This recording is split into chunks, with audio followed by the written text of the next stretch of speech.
Formula ఈ car race కేసులో BRS working president మాజీ మంత్రి కేటీఆర్ పై ఏసీబీ కేసు నమోదు చేసింది. ఈ కేసులో A1 గా కేటీఆర్ పేరును చేర్చింది. A2 గా సీనియర్ ఐఏఎస్ అధికారి అరవింద్ కుమార్, A3 గా HMDA chief engineer BLN Reddy పేరును ఏసీబీ చేర్చింది. 13(1)A, 13(2) PC యాక్ట్ కింద కేసు నమోదు చేశారు. 120B సెక్షన్ కింద కూడా కేసు నమోదైంది. 3 సెక్షన్లు నాన్ బెయిలబుల్ కేసులు నమోదయ్యాయి. ప్రివెన్షన్ ఆఫ్ కరప్షన్ యాక్ట్ కింద ఈ కేసులను ఏసీబీ నమోదు చేసింది. గత బీఆర్ఎస్ ప్రభుత్వ హయాంలో ఫార్ములా ఈ రేస్ నిర్వహణ కోసం 55 కోట్లు విదేశీ కంపెనీలకు చెల్లించారు. అప్పట్లో ప్రభుత్వం నుంచి ఎలాంటి అనుమతి లేకుండానే HMDA నిధులను విదేశీ సంస్థలకు మళ్లించారనే ఆరోపణలున్నాయి. ఆ సమయంలో మున్సిపల్ శాఖ మంత్రిగా కేటీఆర్ ఉన్నారు. రాష్ట్ర ప్రభుత్వం ఈ వ్యవహారంపై గవర్నర్కు లేఖ రాసింది. ఏసీబీకి కూడా మున్సిపల్ శాఖ ఫిర్యాదు చేసింది. ఫార్ములా ఈ రేస్ కోసం జరిగిన బ్యాంక్ లావాదేవీలపై ఏసీబీ ఆరా తీసింది. పెట్టుబడులను రాబట్టే వ్యూహం పేరుతో గత సర్కారు హుసేన్ సాగర్ చుట్టూ ప్రత్యేక ట్రాక్ ఏర్పాటు చేసి రాకపోకలను నిషేధించి ఫార్ములా ఈ రేసింగ్ నిర్వహించింది. ఇందుకోసం భారీగా ఖర్చు చేసింది. అయితే తనపై నమోదైన కేసుపై మాజీ మంత్రి కేటీఆర్ అసెంబ్లీలో స్పందించారు. తాను ఏ తప్పు చేయలేదన్న కేటీఆర్ దీనిపై సభలో చర్చించాలని డిమాండ్ చేశారు. ప్రభుత్వానికి చిత్తశుద్ధి ఉంటే సభలో దీనిపై చర్చ పెట్టాలన్నారు కేటీఆర్. ఇప్పుడే చెప్తా ఉన్నారు, నాకు మిత్రులు వచ్చి మా ఎమ్మెల్యేలు చెప్తా ఉన్నారు, నేను తమరిని రిక్వెస్ట్ చేస్తా ఉన్నా సార్, ఏదో శాసనసభ సమావేశాలు జరుగుతున్న సందర్భంగా నేను మిమ్మల్ని రిక్వెస్ట్ చేస్తా ఉన్నా సార్, ప్రభుత్వాన్ని కూడా కోరుతా ఉన్నా, నిజంగా ఈ ప్రభుత్వానికి చిత్తశుద్ధి ఉంటే, ఈ ప్రభుత్వానికి ఏమైనా ప్రజలకు వాస్తవాలు తెలవాలన్న విషయంలో వారికి ఏమైనా నిజంగానే ధైర్యం ఉంటే దయచేసి ఈ రేసులో ఏదో కుంభకోణం జరిగిందన్నారు కదా, దాని మీద చర్చ పెట్టండి, మొత్తం సమాధానం చెప్పడానికి నేను సిద్ధంగా ఉన్నానని చెప్పి మీ ద్వారా తెలియజేస్తా ఉన్నా సార్. ఇవాళ ఇప్పుడే చెప్తా ఉన్నారు, నాకు మిత్రులు వచ్చి మా ఎమ్మెల్యేలు చెప్తా ఉన్నారు, నేను తమరిని రిక్వెస్ట్ చేస్తా ఉన్నా సార్, ఏదో శాసనసభ సమావేశాలు జరుగుతున్న సందర్భంగా నేను మిమ్మల్ని రిక్వెస్ట్ చేస్తా ఉన్నా సార్, ప్రభుత్వాన్ని కూడా కోరుతా ఉన్నా, నిజంగా ఈ ప్రభుత్వానికి చిత్తశుద్ధి ఉంటే, ఈ ప్రభుత్వానికి ఏమైనా ప్రజలకు వాస్తవాలు తెలవాలన్న విషయంలో వారికి ఏమైనా నిజంగానే ధైర్యం ఉంటే దయచేసి ఈ రేసులో ఏదో కుంభకోణం జరిగిందన్నారు కదా, దాని మీద చర్చ పెట్టండి, మొత్తం సమాధానం చెప్పడానికి నేను సిద్ధంగా ఉన్నానని చెప్పి మీ ద్వారా తెలియజేస్తా ఉన్నా సార్. ఫార్ములా ఈ కార్ రేసు కేసులో బీఆర్ఎస్ వర్కింగ్ ప్రెసిడెంట్ మాజీ మంత్రి కేటీఆర్ పై ఏసీబీ కేసు నమోదు చేసింది. ఈ కేసులో A1 గా కేటీఆర్ పేరును చేర్చింది.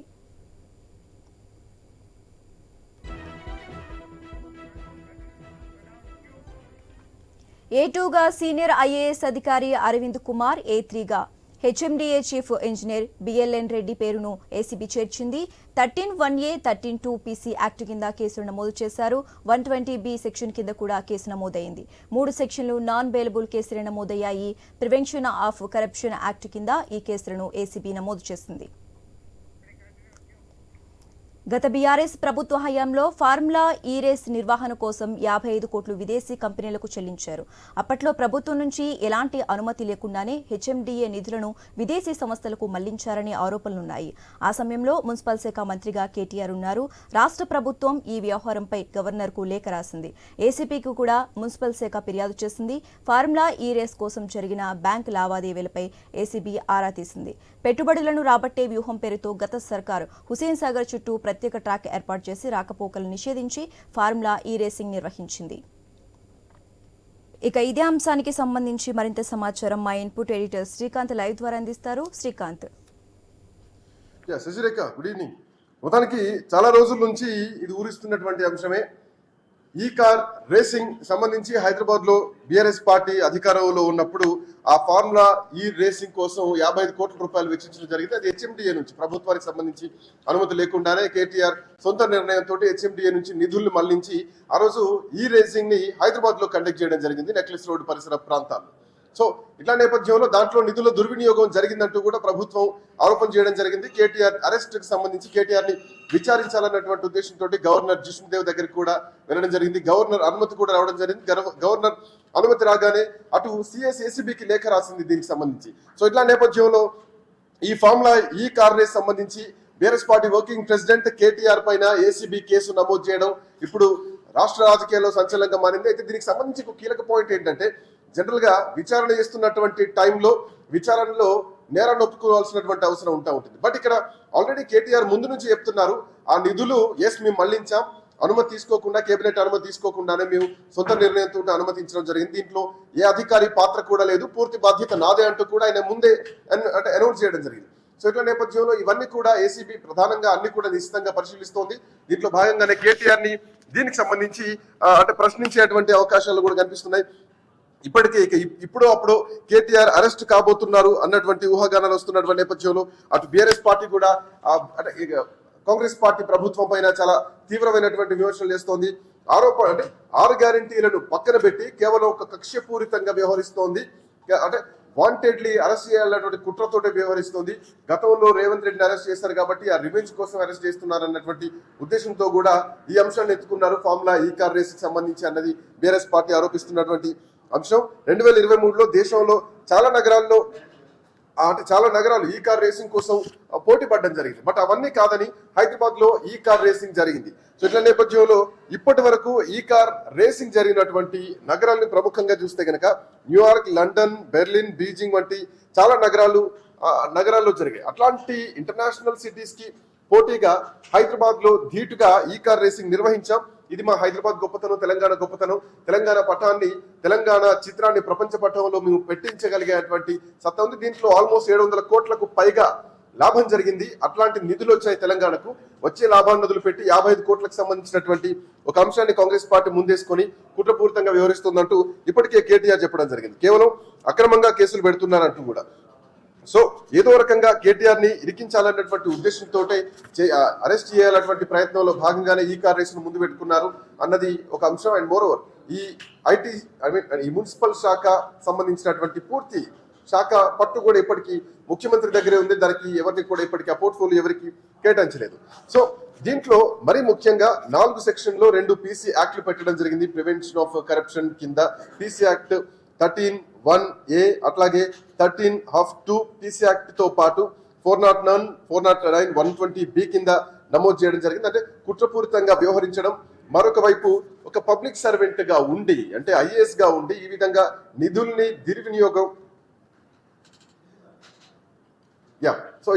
నిధుల దుర్వినియోగం జరిగింది అంటూ కూడా ప్రధానంగా వచ్చినటువంటి ఆరోపణ ఒక స్పష్టంగా కనిపిస్తోంది. ఇంకొక వైపు దీంట్లో ఒక మాట చూడాలంటే ఏదైనా అవకతవకలు జరిగినటువంటి టైంలో, ఏదైనా అవినీతికి జరిగినటువంటి టైంలో కూడా ఈ పీసీ యాక్ట్ నమోదు చేసేటువంటి అవకాశం ఉంటుంది. ప్రస్తుతానికి కూడా ఇవే సెక్షన్లు దీంట్లో పెట్టడం జరిగింది. దీంట్లో ప్రధానంగా 3 సెక్షన్లు మనం అబ్జర్వ్ చేస్తే కనుక 7 సెక్షన్ల కంటే అంటే 7 ఏండ్ల కంటే కూడా ఎక్కువ జైలు శిక్ష పడేటువంటి అవకాశం. ఒక సెక్షన్ మాత్రమే 7 సంవత్సరాల కంటే తక్కువ జైలు శిక్ష పడుతుంది. అయితే ఇందులో కేవలం ఆరోపణతో మాత్రమే కేసు నమోదు చేసినటువంటి అంశం కాదు. దరిదాపు 3 నెలల పాటు ఆర్థిక శాఖ నుంచి వచ్చినటువంటి రికార్డ్స్ కానీ, హెచ్ఎండిఏ నుంచి వచ్చినటువంటి రికార్డ్స్ కానీ, ఆ నిధులు కానీ ఇవన్నీ పరిశీలించిన తర్వాత ఎంత 55 కోట్ల రూపాయలు విదేశీ అకౌంట్ లోకి ఏ విధంగా వెళ్ళిపోయాయి, ట్రాన్స్ఫర్ అయ్యాయి అన్నది పూర్తి స్థాయిలో విచారించిన తర్వాతనే ప్రభుత్వం అనుమతి కోరడం జరిగింది.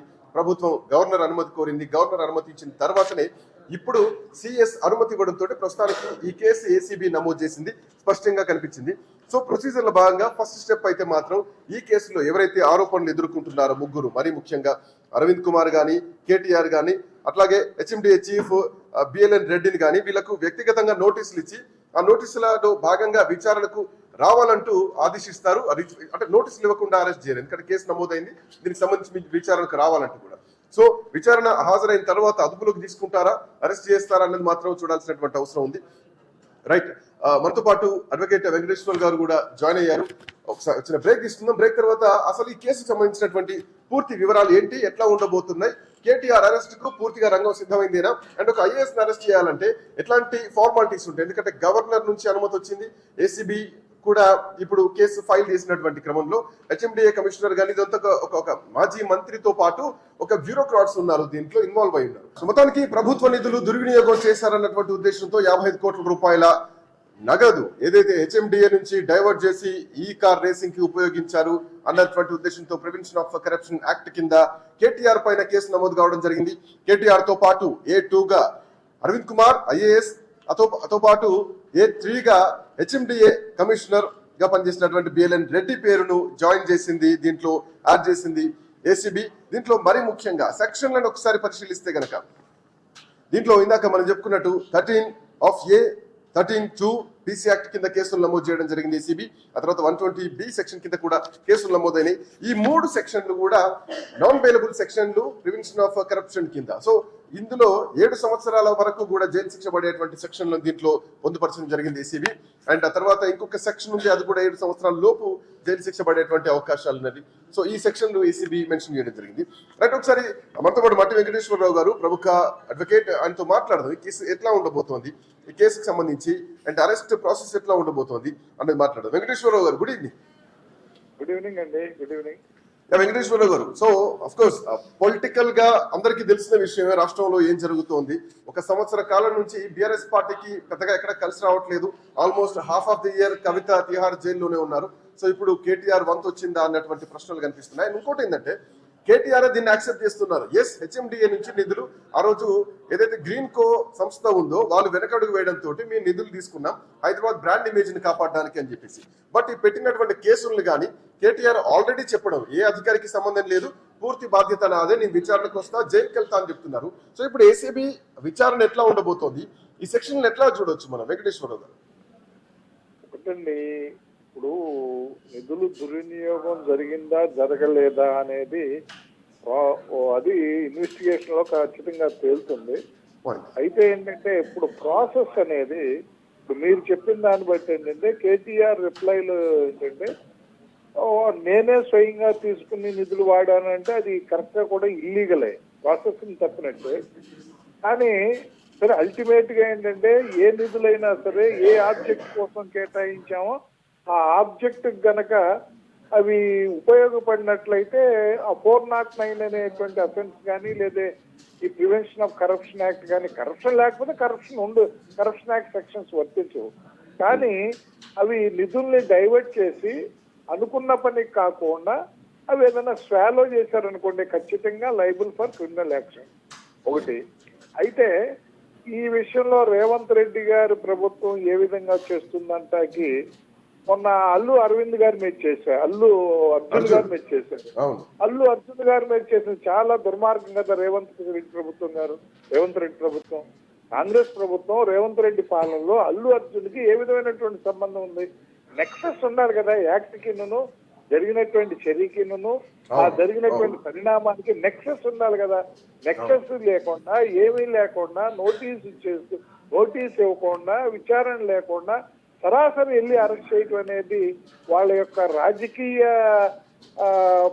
రాజకీయ లబ్ధి కోసమో రాజకీయంగా వ్యక్తిగత ద్వేషాన్ని తీర్చుకుంటాక చేసిన పనిలాగానే కనపడుతుంది తప్ప దాంట్లో ఎంత మాత్రం కూడా అది కరెక్ట్ అయినటువంటి ప్రొసీజర్ ఎస్టాబ్లిష్డ్ అనేది లా అనేది లేదు.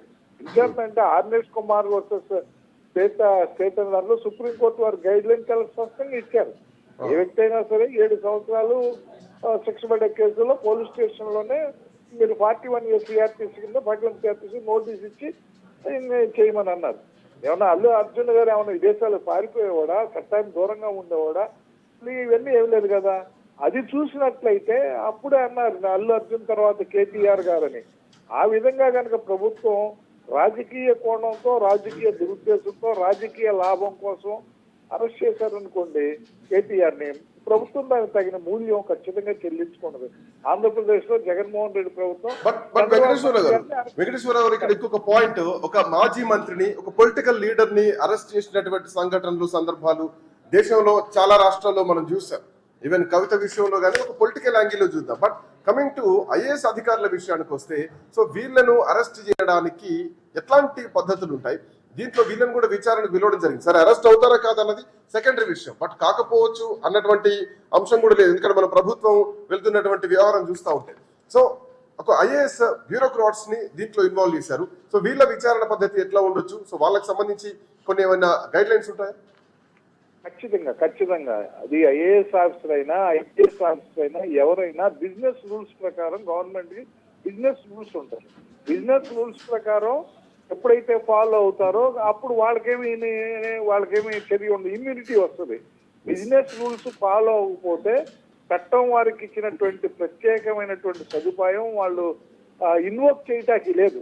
ఎందుకంటే while discharging the official duties fairly, faithfully, ఏదైనా మిస్టేక్ జరిగింది అనుకోండి, డెఫినెట్ గా చట్టం వాళ్ళ రెస్క్యూకి వస్తుంది.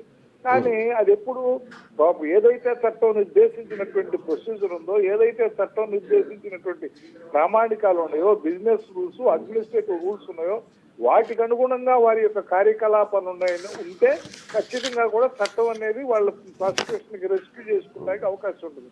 కానీ వాటిని అధిగమించి అండర్ ది గైజ్ ఆ వంకతో to discharge the public duties while discharging the public functions ఏదైనా మిస్టేక్స్ కమిట్ అయితే తప్పుకునేటువంటి అవకాశం అనేది ఎప్పుడు ఉండదంటే వాళ్ళు ఉద్దేశపూర్వకంగా వాటిని ఫాలో అవ్వకపోతే ఖచ్చితంగా వాళ్ళ మీద కూడా చర్య తీసుకునే పరిస్థితి ఉంది. ఇప్పుడు ఆంధ్రప్రదేశ్ లో ఉంది. ఆంధ్రప్రదేశ్ లో ఐఏఎస్, ఐపీఎస్ ఆఫీసర్లు, తర్వాత సిఐడి చీఫ్ ను చూసినట్టయితే రఘురామకృష్ణరాజు గారి కేసులో ఇన్వెస్టిగేటింగ్ ఆఫీసర్ వాళ్ళు ట్రాక్ అయిపోయారు కదా. ఏదైతే వాళ్ళ డ్యూటీ ఎంతవరకు అరెస్ట్ చేయటం వరకు, అరెస్ట్ చేసిన తర్వాత కోర్టులో ప్రొడ్యూస్ చేయటం వరకు. కానీ ఎక్కడైతే ఆయన అరెస్ట్ చేసి కోర్టులో ప్రొడ్యూస్ చేసేటువంటి ఈ పీరియడ్ లో ఆయన టార్చర్ చేయటం, 3rd డిగ్రీ మర్డర్కి వెళ్ళటం, ఇట్ ఈస్ ఇల్లీగల్. అది చట్టం ప్రొవైడ్ చేయాల. కాబట్టి చట్టం ఆయనకి రెస్క్యూలోకి రాదు. అందుకని ఆయన అరెస్ట్ చేశారు, రిమాండ్ ఇచ్చారు. అదేవిధంగా వెంకటేశ్వరరావు గారు ఇక్కడ పాయింట్ ఒకసారి, ఎందుకంటే ఒకటి మాజీ మంత్రి అరెస్ట్ చేస్తే రాజకీయంగా ఎట్లాంటి పరిణామాలు ఉంటాయో ప్రభుత్వం కూడా చాలా వ్యూహాత్మకంగా ముందుకెళ్తోంది. గవర్నర్ దగ్గరికి వెళ్ళింది, గవర్నర్ నుంచి అప్రూవల్ వచ్చిన తర్వాతనే సిఎస్ దగ్గరికి వెళ్తే అక్కడ నుంచి ఏసీబీకి లేఖ రాయడం జరిగింది. సో ఒక ఫార్మేట్ పరంగా వెళ్తుంది. అయితే ఇక్కడ విచారణ విషయానికి వస్తే ఈ 3 కూడా కమ్యూనికేషన్ ఒకటి డిపార్ట్మెంట్. ఆ శాఖకు మంత్రి కేటీఆర్, ఆ శాఖకు కమిషనర్, ఆ శాఖకు సంబంధించి డైరెక్టర్ ఉన్నారు, హెచ్ఎండిఏ అండ్ మున్సిపల్ శాఖకు సంబంధించి. సో ఈ ముగ్గురిని ఒకేసారి విచారిస్తారా? సో విచారణలో భాగంగా ఎవరికి వారిని వేరువేరుగా విచారించిన తర్వాత ముగ్గురిని ఒక దగ్గర నుంచి విచారిస్తారా? అండ్ ఇంకోటి ఏంటంటే ఈ విచారణలో భాగంగా ఇప్పటికే సహకరిస్తామంటూ అధికారులకు సంబంధం లేదు, పూర్తిగా నాదే బాధ్యత అని చెప్పేసి ఓరల్ గా కేటీఆర్ స్టేట్మెంట్ ఇస్తున్నారు. బట్ ఓరల్ స్టేట్మెంట్స్ ఎక్కడా కూడా పనికిరావు. సో ప్రతిది కూడా చట్టపరంగా వెళ్తున్నారు. సో విచారణ జరగాల్సినటువంటి అవసరం ఉంది. సో దీంట్లో వీళ్ళను కూడా అదుపులోకి తీసుకునేటువంటి అవకాశం ఉంటుందా? ముగ్గురిని ఏసీబీ ఇన్వాల్వ్ అయింది కాబట్టి ఒకే ఘాటిన విచారణ చేస్తారనుకోవచ్చా? ఖచ్చితంగా ఏంటంటే ఇన్వెస్టిగేషన్ ఎవరైతే చేస్తారో ఆ ఇన్వెస్టిగేటింగ్ ఏజెన్సీకి ఒక స్పష్టమైనటువంటి విషయాన్ని, ఒక నిజాన్ని బయటికి రాబట్టడానికి అనేక రకాలైనటువంటి మార్గాలు ఇన్వెస్టిగేటింగ్ ఏజెన్సీకి ఉంటాయి. డాక్యుమెంట్ నుంచి ఇప్పుడు ముందు ఓరల్ గా క్వశ్చన్ చేస్తారు, ఇండివిజువల్ గా చేస్తారు, ఒకళ్ళు ముగ్గురిని దగ్గర పెట్టి చేస్తారు, ఇద్దరిని దగ్గర పెట్టి చేస్తారు. ఒకరు చెప్పింది ఒకరు తెలియకుండా ముందు చేసిన తర్వాత అప్పుడు ముగ్గురిని కూర్చొని చేయొచ్చు. అదేవిధంగా వీళ్ళు ఇచ్చినటువంటి వాళ్ళ ఇన్వెస్టిగేషన్ లో, ఇంట్రాగేషన్ లో, ఎంక్వైరీ చేసేటప్పుడు కానీ, ఇంట్రాగేషన్ చేసేటప్పుడు కానీ కేటీఆర్ గారిని కానీ, ఐఏఎస్ ఆఫీసర్ గారు కానీ, ఆ బిఎల్ చీఫ్ ఇంజనీర్ గారిని కానీ వాళ్ళు చేసేటప్పుడు మొట్టమొదటిగా ఒక్కొక్కరిని ప్రత్యేకంగా ఒక్కొక్కరిని చేస్తారు. ఒక్కొక్కరిని చేసి వారి దగ్గర నుంచి ఆన్సర్లు రాబడతారు. రాబట్టిన తర్వాత ఉన్న డాక్యుమెంట్ ప్రకారం వాళ్ళు కరెక్ట్ ఆన్సర్ చెప్తున్నారో టాలీ చేసుకుంటారు. సో నాకు తెలిసి వెంకటేశ్వరరావు గారు ఉన్నటువంటి పొలిటికల్ హీట్ మనం చూస్తుంటే ఒకేసారి అల్లు అర్జున్ అరెస్ట్ చేసినట్టు అరెస్ట్ చేసేటువంటి అవకాశాలు మాత్రం ఉండకపోవచ్చేమో అనిపిస్తుంది. ఎందుకంటే రాజకీయ పరంగా ఇప్పటికే కాంగ్రెస్ పార్టీ కొంత నెగిటివిటీ ఎదుర్కొంటుంది. ఒకటి కేటీఆర్ లాంటి ఒక బిగ్గెస్ట్ పిల్లర్ ని అరెస్ట్ చేస్తే ఖచ్చితంగా అది ఇంకా వ్యతిరేకత వస్తుంది. ఒకసారి, 2 సార్లు, 3 సార్లు విచారణకు పిలిచిన తర్వాత ఒక బలమైనటువంటి వ్యతిరేక ఎవిడెన్స్లన్నీ దొరికిన తర్వాతనే, ఇవన్నీ తీసుకున్న తర్వాతనే అదుపులోకి తీసుకుని కోర్టులో ప్రొడ్యూస్ చేసేటువంటి ఛాన్సెస్ ఉంటాయా? సో ఇమీడియట్ గా మనం చూస్తున్నాం, వీకెండ్ వచ్చిందంటే ఫ్రైడే రోజు అరెస్ట్ చేయడం, సాటర్డే సండే కోర్టు హాలిడే కాబట్టి వాళ్ళని జైల్లో పెట్టడం, ఆ తర్వాత మండే బెయిల్ కోసం ప్రాసెస్. బట్ ఈ కేసులో చూస్తే సెక్షన్లు కూడా కొంత అంత సీరియస్నెస్ కనిపిస్తోంది. సో ఈ ప్రాసెస్ ఎట్లా ఉండొచ్చు? ఇప్పుడు అల్లు అర్జున్ గారిది అంటే దాంట్లో కొత్తగా తెలుసుకోవాల్సినటువంటి విషయం ఏమి లేదు అల్లు అర్జున్ గారి కేసులో. కానీ కేటీఆర్ గారి ఈ కేసులో ఏంటంటే ఒక్కొక్క ముగ్గురు మీద ఇదేంటంటే to discharge their official duties అనేది వాళ్ళు చెప్తారు. కేటీఆర్ గారు కానీ, లేదా ఐఏఎస్ ఆఫీసర్ గారు కానీ, లేదా చీఫ్ ఇంజనీర్ గారు కానీ, వాళ్ళు ఏం చెప్తారంటే హైదరాబాద్ యొక్క బ్రాండ్ ఇమేజ్ కోసం ఈ కార్ రేసుని మేము ప్రోత్సాహం చేయడం కోసం ప్రభుత్వం తీసుకున్నటువంటి నిర్ణయానికి అనుకూలంగా మేము నిధుల్ని కేబినెట్ అప్రూవల్ లేకుండానో లేకపోతే ఇంకోటి లేకుండానో మేము చేసాము అనేది వాళ్ళు ముగ్గురు చెప్పేటువంటి పరిస్థితి. ఇక్కడ ఏంటంటే కేబినెట్ అప్రూవల్ ఉన్నా లేకపోయినా, బిజినెస్ రూల్స్ కి అనుకూలంగా ఉందా, అడ్మినిస్ట్రేటివ్ రూల్స్ కి అనుకూలంగా ఉందా వాళ్ళు చెప్పేది నిజమా కాదని తెలుసుకుంటాక ఏంటంటే కొంత టైం పడుతుంది. ఒక్కసారి విచారణ చేస్తారు, 2 సార్లు విచారణ చేస్తారు, 3 సార్లు విచారణ చేస్తారు. అల్టిమేట్ గా ఒక కన్క్లూజన్ వచ్చిన తర్వాత all oral statements, documentary evidence, ఒక్కొక్కరిని ఇండివిజువల్ గా చేసిన స్టేట్మెంట్స్, క్యూములేటివ్ గా కలెక్టివ్ గా చేసినప్పుడు వాళ్ళు ఇచ్చే ఆన్సర్స్, ఇవన్నిటినీ కూడా క్రోడీకరించి అప్పుడు అరెస్ట్ చేయాలా లేదా నిర్ణయాన్ని తీసుకుని అప్పుడు అరెస్ట్ చేస్తారు. కానీ స్ట్రైట్ అవే అరెస్ట్ చేస్తారని నేను కూడా భావించట్లా. అల్లు అర్జున్ గారి కేసు దాంట్లో ఎవరిని విచారించేది లేదు. ఆల్రెడీ విచారణ చేశారు సాక్షుల్ని. అల్లు అర్జున్ గారు వచ్చారు, దాని మూలంగా ట్రాంప్లింగ్ జరిగింది అనేది. అల్లు అర్జున్ గారు అనేది వచ్చేటప్పటికి సినిమా వాళ్ళు పర్మిషన్ తీసుకున్నారా లేదు, పోలీసు వాళ్ళు పర్మిషన్ ఇచ్చారా లేదని డైరెక్ట్ గా వాళ్ళకే తెలుసు. కాబట్టి కొత్త విషయాలు ఏమి ఇన్వెస్టిగేషన్ ద్వారా ఎంక్వైరీ గారు తెలుసుకోవాల్సిన విషయం లేదు కాబట్టి డైరెక్ట్ గా వెళ్ళారు. అది తప్పు అయినా కూడా ఏంటంటే వెళ్ళేటువంటి అవకాశం ఉంది కాబట్టి వెళ్ళారు. కానీ ఈ కేసులో అట్లా చేయడానికి అవకాశం ఖచ్చితంగా లేదు. రైట్, థ్యాంక్ యూ వెంకటేశ్వర్లు గారు, thanks for joining with us. So మొత్తానికి కేటీఆర్ ని అంటే అరెస్ట్ చేసేటువంటి అవకాశాలు ఇమ్మీడియట్ గా చేస్తారా లేదంటే ఎట్లా ఉండబోతుందన్నది చూడాలి. ఎందుకంటే ఇక్కడ ఒక్కసారి ఏపీ విషయంలో చూసుకుంటే కనుక స్కిల్ స్కామ్ విషయంలో కూడా ఇట్లాంటి సెక్షన్లో పెట్టి చంద్రబాబు నాయుడు అరెస్ట్ చేయడం జరిగింది. అక్కడ కూడా ఎక్కడ కూడా న్యాయస్థానం రిలీఫ్ ఇవ్వలేదు. దరిదాపు ఒక 3 నెలల కాలం వరకు మాజీ ముఖ్యమంత్రి జైలు జీవితాన్ని అనుభవించినటువంటి పరిస్థితి. సో అట్లాంటి సందర్భాన్ని కూడా ఇక్కడ ఉదాహరించేటువంటి అవకాశాలు కనిపిస్తున్నాయి. కాకపోతే ఇక్కడ ఉన్నటువంటి పొలిటికల్ సీన్ ప్రకారం చూస్తే కనుక ప్రభుత్వానికి ఉన్నటువంటి వ్యతిరేకత నేపథ్యంలో వెంటనే అరెస్ట్ చేస్తారా, చంద్రబాబు నాయుడు అరెస్ట్ చేసినట్టు రాత్రికి రాత్రి అరెస్ట్ చేస్తారా, లేదంటే 1-2 సార్లు నోటీసులు ఇచ్చి ఎక్కడ కూడా ప్రభుత్వం ఇప్పటికీ చట్టం తన పని తాను చేసుకోబోతుంది అని ప్రతిసారి చెప్తున్నటువంటి ముఖ్యమంత్రి రేవంత్ రెడ్డి సో చట్ట ప్రకారంగా నోటీసులు ఇచ్చి ఒకసారి, 2సారి, 3సారి విచారణకు పిలిచి అప్పుడు అరెస్ట్ చేసేటువంటి అవకాశాలు అనేది మాత్రం కొంత కనిపిస్తోంది. ఇప్పటి వరకు మనం చూస్తున్నటువంటి అనాలిసిస్ చూస్తే, పొలిటికల్ సిచ్యువేషన్ చూస్తే. సో అఫ్ కోర్స్ కేటీఆర్ కూడా దీంట్లో ప్రధానంగా మెంటల్ గా ప్రిపేర్ అయి ఉన్నారు. ఒకవేళ అరెస్ట్ చేస్తే చేయండి, హైదరాబాద్ బ్రాండ్ ఇమేజ్ పెంచడం కోసం మాత్రమే మేము ఈ కార్ రేసింగ్ ని గ్రీన్ కో అనే సంస్థ వెనక్కి వెళ్ళిపోతే HMDA నిధుల్ని 55 కోట్ల రూపాయలని దీంట్లో వాడాం అంటూ కేబినెట్ అప్రూవల్ లేకుండా వాడామని చెప్పేసి ఆన్ టైం డెసిషన్ తీసుకున్నామని చెప్పేసి కేటీఆర్ ఇప్పటికే స్టేట్మెంట్ ఇవ్వడం జరిగింది. అఫ్ కోర్స్ ఏసీబీ కానీ ప్రభుత్వం కానీ దీన్ని నిశ్చితంగా గమనిస్తోంది. ఈవెన్ కేబినెట్ సమావేశంలో కూడా కేటీఆర్ ని ఎట్లా అరెస్ట్ చేయాలని చెప్పేసి గంటన్నర పాటు చర్చలు పెడుతున్నారు. దానికి బదులు 6 గ్యారెంటీలు ఎట్లా అమలు చేయాలన్నటువంటి చర్చలు చేస్తే బాగుంటుంది. నన్ను అరెస్ట్ చేస్తే చేసుకోండి, అరెస్ట్ అయిన తర్వాత జైల్లో ఉంటాను, యోగా చేస్తాను, ఫిట్ అయ్యి వస్తాను, ఆ తర్వాత బయటకు వచ్చాను, పాదయాత్ర చేస్తాను, ప్రజల్లోకి వెళ్తున్నాను. సో కేటీఆర్ ఇస్ క్లియర్, ఆయన వర్షన్ ఆయన క్లియర్ గా ఉంది. అరెస్ట్ అవుతానని చెప్పేసి ఆయన ముందే ఒప్పుకుంటున్నారు. సో విచారణ ఏం జరుగుతుంది, ఏ అంశాలపైన జరుగుతుంది అనేది ఆఫ్ కోర్స్ అది టెక్నికల్ ఇష్యూ. మనతో పాటు బాలగారు, ప్రముఖ అడ్వకేట్ మనతో పాటు అందుబాటులో ఉన్నారు. బాలగారు, good evening. బాలగారు, 13(a), 13(2) PC Act and 120B ఏది 7 సంవత్సరాలకు జైలు శిక్ష తప్పకుండా ఉన్నటువంటి కేసులు కనిపిస్తున్నాయి. ఈ కేసుల సీరియస్నెస్ ఎట్లా చూడాలి మనం? అండ్ ఇంకొకటి బాలగారు, చంద్రబాబు నాయుడు అరెస్ట్ చేసినటువంటి టైంలో ఆంధ్రప్రదేశ్ లో సేమ్ ఇవే కేసులు సెక్షన్లు అక్కడ మనం చూసాం. సో ఏమైనా కంపేర్ చేయొచ్చా అక్కడికి ఇక్కడికి? ఒకటండి, ఇప్పుడు మనము శిక్షల గురించి చాలా వరకు ఇప్పుడు మాట్లాడుకోకపోవడమే మంచిది. ఎందుకు అంటే FIRలు కూడా అవి ఫుల్ ఇన్వెస్టిగేషన్ జరిగి ఫైనల్ రిపోర్ట్ అంటే చార్జ్ షీట్ ఫైల్ చేసేంత వరకు వస్తున్నాయి అని అంటే 10%, 15% ఉన్నాయి పొలిటికల్ కి సంబంధించిన కేసెస్, అంటే పొలిటీషియన్స్ కి సంబంధించిన కేసెస్. సో ఆ సందర్భంలో మనం తీసుకున్నప్పుడు ఒక పొలిటికల్ వెండేటా కింద తీసుకొని మనం చూడాల్సింది తప్పనిచ్చి, అంటే ఒకప్పుడు బ్రిటిష్ కాలంలో మనం చూసేవాళ్ళం కొరడా లేదంటే జులుం మన మీద ఎలా విధించేవాళ్ళు చట్టాన్ని అడ్డం పెట్టుకొని, ఇది రూలు, ఇది కంపల్సరీ చేయాలంటే వాళ్ళ బెనిఫిట్ కోసము, వాళ్ళ పొలిటికల్ వెండేటా కోసమో లేకపోతే వాళ్ళ గవర్నమెంట్ వెండేటా కోసమో చేసే యాక్ట్ ఏదైతే ఉందో, ఈ రోజు మన డెమోక్రసీ వచ్చిన తర్వాత కూడా పొలిటీషియన్స్ ఏం చేస్తున్నారంటే లాస్ దేనికోసం ఉన్నాయంటే ఆర్డర్లు పెట్టడానికి మాత్రమే ఉన్నాయి. కానీ ఆ ఆర్డర్లు పెట్టడానికి పక్కన వెళ్ళిపోయి ఈ రోజు పొలిటీషియన్స్ పోలీస్ వాళ్ళని, అలానే పోలీస్ యాక్ట్ ని వాళ్ళకి ఇన్స్ట్రుమెంటాలిటీ కింద వాడుకోవడం అనేది జరుగుతుంది. ఈ గవర్నమెంట్ వస్తే ఆ గవర్నమెంట్, ఆ గవర్నమెంట్ వస్తే ఈ గవర్నమెంట్, సెంట్రల్ గవర్నమెంట్ లో కూడా అంతే, స్టేట్ గవర్నమెంట్ లో కూడా అంతే. అంటే ఏమైపోయిందంటే ప్రజలకు అర్థం కావట్లేదు.